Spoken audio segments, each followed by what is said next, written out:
Today we begin the third of the Synoptic Gospels. It's thought that Mark was written first and then used to some extent by Matthew and Luke in compiling their accounts. As Greco-Roman biographies, their priorities might differ from what we would look for in biographical literature today, but in any case they're really set out to present and showcase their subject, that is Jesus, in particular ways.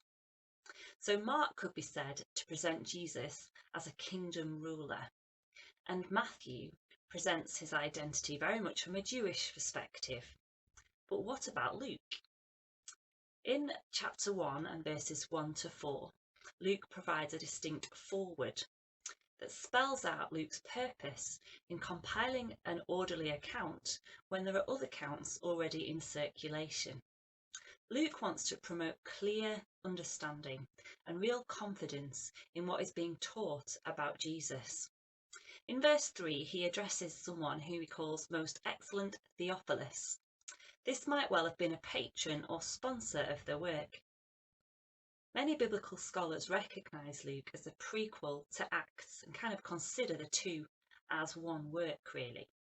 I read a very interesting article which suggested that they may well have been written as a four-part oration to be performed for an audience who might then commission written copies. That would be an expensive and time-consuming process. It was well before the printing press. So a presentation, initially orally, would help to spread the work further if it was well received.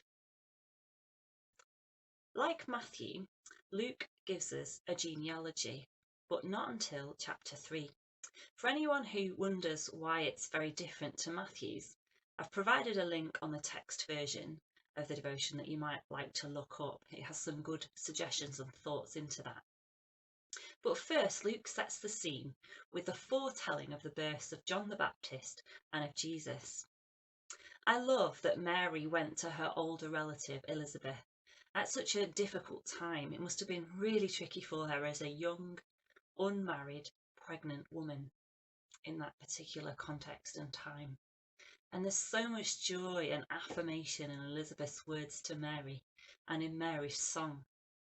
I wonder who can you support and encourage to really pursue God's purpose for their lives, perhaps particularly in challenging times. We don't know who Luke's original intended audience were, and that would definitely help us to better understand his purpose and his aims.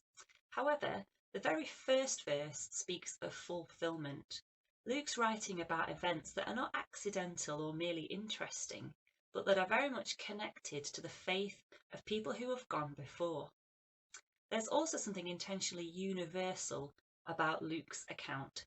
His setting is empire-wide. The emperor is mentioned in chapter 2 verse 1 and chapter 3 verse 1.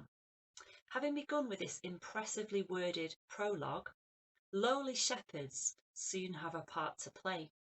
There are references in this gospel to Roman life and varied approaches to wealth and influence. This is a message for rich and poor, for Jew and Roman, for the honoured and the despised. Chapter 3 verse 6 says, all people will see God's salvation. There's so much that we could explore about Jesus' birth, fulfilling prophecies, for example, even through the actions of an emperor who thinks that he is God's gift.